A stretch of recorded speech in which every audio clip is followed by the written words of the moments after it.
Lami mo ka og binignit. Saan ako si Mami B? Me.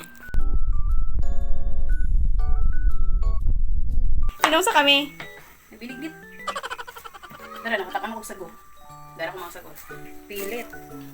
Gabi, landang, saging, kamote. Bihan na oy. Ikaw na lang ang pinakakulang para malami ako ang binignit. Matay ka hadlok. Murag dako ra ba kayo?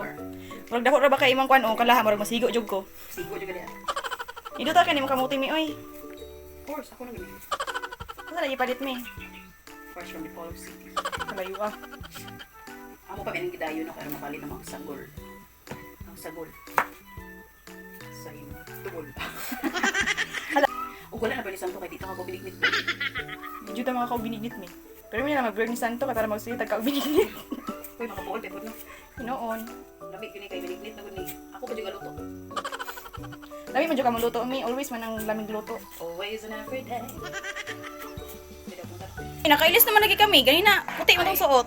Init kayo, oy, init kay maghikay ga. Tulo atong singot nga nag-ilis ko. Dahil karon nga luto na binignit.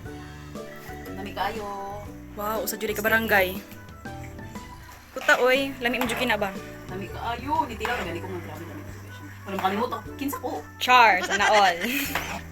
Mga oras ta. Okay na to. Excited na jud kay kumi, tilaw.